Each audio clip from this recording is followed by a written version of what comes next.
Do meu lado tá o Mauro. Mauro tá aqui muito louco, muito doido o que aconteceu ali agora. Que pena que você não pôde vir, ou você que viu, veio, viveu esse momento. Mas eu quero começar perguntando pro Mauro o seguinte: você se imaginava algum dia cantando, pirando, levando milhares de jovens a ser loucos assim por Deus, com letras, com canções, numa banda como Oficina G3? Você planejou isso? Pior que não. Assim, eu era um músico de estúdio, né? Então, antes do Oficina, eu trabalhei uns quase 8, 10 anos gravando muitos projetos, enfim, muita gente gospel, a maioria gospel, né? Eu era produtor musical, enfim, dava aula também de música, então essa era a minha vida. Eu estava feliz já com a minha vida, não era um cara frustrado, não. Mas quando realmente o Juninho me ligou, no meio de uma aula até, que eu estava, eu parei a aula, então, Juninho Afran acabou de me ligar. Eu até brinco assim, porque a galera, quando ele me ligou assim, eu fiquei, quase, não, você tá mentindo, né, cara? Oficina G3, banda de tanto prestígio. Já era fã dos caras? Eu era, já tirei música demais. Ixi, acho que a primeira música que eu toquei na minha vida no violão foi Sem Jesus Você Pirou. Tudo a ver com os loucos aqui de Cristo. E aí, enfim, o Juninho ligou, eu fiquei assim, estático, aí daqui a pouco caiu a ficha, aí eu fiz quase igual as meninas gritam, Juninho! Né? E aí, enfim, entrei, os caras já me chamaram, outro dia cara, amanhã tem como vir para São Paulo? Tipo, como assim, cara? Tipo, tinha um monte de coisa para fazer, estúdio, coisas gravando, trabalhos em andamento, e eu acabei indo. E cara, e assim, isso é um privilégio, assim, indescritível, assim, né? Eu vejo que...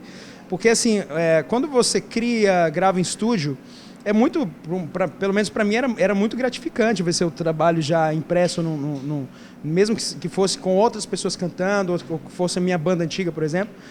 Por exemplo, a minha banda antiga chamava Full Range, e a música Incondicional da Oficina G3, ela veio comigo, que era da minha banda. Ela era uma música em inglês chamada Try to Change, aí a gente transformou em Incondicional, mas é a mesma música, basicamente, só que em português. Então, enfim, aí quando eu entrei na Oficina, cara, eu vi, assim, o agir de Deus, e meio a um som, assim, que muita gente tem preconceito, assim, e você vê a coisa funcionando, e você vê que não tem limites para Deus, que Deus não está nem aí pro seu cabelo pintado, pro meu brinco, não está nem aí para isso, Ele está aí pro seu coração. Então, cara, você vê essa coisa transformadora na vida das pessoas, e você tá ali sendo privilegiado de estar sendo um canal de bênção para as pessoas, cara, é indescritível, não tem nem como falar, assim. Mas assim, eu trabalho com a galera há 20 anos, mais de 20 anos, e eu sei que eu estava até falando com um amigo agora, tem igrejas onde ou tudo é só oração para molecada e jejuar, ou tudo é só sorvetada, futebol, festa, pá. Mas a Oficina G3 entrou com uma mensagem bíblica. Você vê as letras da música e você fala, velho, os caras, eles não estão cantando sobre a árvore, sobre o pé de jabuticaba. Eles estão cantando, velho, que Deus vai mudar minha vida, e que eu sou nave imperial, e que eu mato um leão por dia, que a unção de Deus está em mim. Vocês mesmo cantando isso, só pelo som ser mais pesado, ainda sofre preconceito, as igrejas, pessoas que se dizem cristãs ainda rotulam a Oficina como não cristão, ou como uma coisa que tem que se afastar? Não, assim, hoje em dia não. Hoje eu peguei uma fase muito boa, né? Os caras que roeram o osso lá no início, 20 anos atrás, como você falou, não só eles, mas desde muito antes, Rebanhão, esses caras ralaram muito.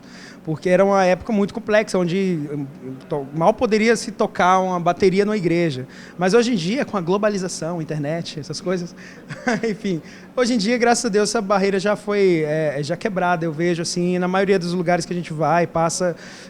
hoje em dia eu vejo pessoas, mamães levando suas filhinhas, assim, senhora lá no meio do rock and roll, e já entende, né, que ali existe uma mensagem, um propósito maior do que meramente a música, que é a arte como arte. Arte é arte, e é isso aí.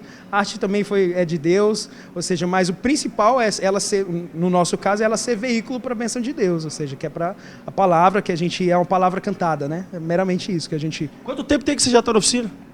Vai fazer, acho que 6 anos. Eu entrei em 2008, tem que fazer os cálculos. 6 anos? Acho que vai fazer 6 anos. Nesse período você viveu uma tristeza muito grande, pessoal, que foi a perda da sua esposa. Algo que a banda viveu junto com você, algo que os fãs da banda viveram, oraram, pediram para Deus. Isso tem o quê? Uns 2 anos, é isso? Tem 2 anos. Ela faleceu em abril. 1º de abril, não, desculpa. Antes de abril é o quê? Maio? Março? maio, eu nunca sei a ordem. Enfim, ela faleceu e tem 2 anos, foi no início de 2012, né? A gente travou uma luta durante 1 ano e meio contra um câncer no pulmão. Ela nunca fumou, todo mundo perguntava, ela fumava? Não, teve um câncer no pulmão e que deu metástase, quando a gente descobriu já tinha dado metástase, assim, e foi um lance bem estranho porque ela não sentia nada, ela nunca teve nada e do nada eu estava viajando com a banda, estava em Fortaleza e quando ela me ligou, não fica preocupado não, mas eu tô no hospital, passa em casa, traz as roupas, assim, eu, tá bom, né? Quando eu chego lá, cara, já tinha encontrado 7 tumores no pulmãozinho dela e aí eu fiquei estático durante, sei lá, umas 2 semanas, estático, sem dormir, comer, sem dormir, comer, sem dormir e nem comer. E, enfim, foi uma barra. Os caras da oficina me ajudaram muito, assim, o Celcinho, que é o outro guitarrista, ele foi um cara assim que me pegava, me buscava em casa, levava para o hospital.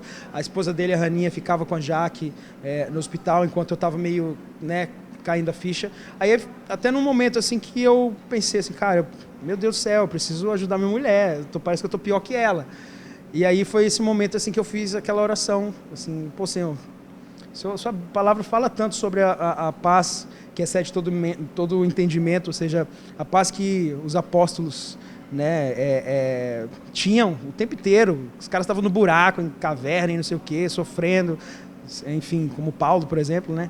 E o cara veio falar que ele tem um negócio dentro dele que suplanta tudo, que é maior do que tudo, do que até mesmo a situação de sofrimento que a pessoa vive. E aí eu pude, assim, acho que foi a primeira vez assim na minha vida, eu nasci num lar cristão e tal, mas foi a primeira vez que eu tive a experiência mais forte e com Deus assim na minha vida, porque foi instantâneo, pastor, foi um negócio estranho, assim, eu orei e foi instantâneo. Na hora que eu pedi isso, cara, veio uma força, uma coisa assim, que eu já peguei violão, peguei tudo, fiz a mudança pro hospital, praticamente, que a gente sempre ficava fazendo isso. Ela ficava muito tempo no hospital, né? A químio dela era muito forte, então ela não podia ir para casa, ela ficava metade do mês no hospital, metade do mês em casa. E eu com ela sempre, né? Só saía para tocar com a oficina e voltava para o hospital. E, enfim, não tenho família em São Paulo, então na época a gente estava em São Paulo e aí eu, enfim, fiquei me virando assim. Mas foi um lance muito louco, porque quando eu cheguei com o violão no hospital e aí a gente começava a louvar a Deus assim, né, eu e ela, aí, cara, a gente tinha necessidade de fazer isso todo dia. Tipo, todo dia tem que ter o nosso momento de louvor, porque era uma coisa assim que acontecia, um mover, só eu e ela no hospital, né, dentro de uma sala, enfim, e de um quarto.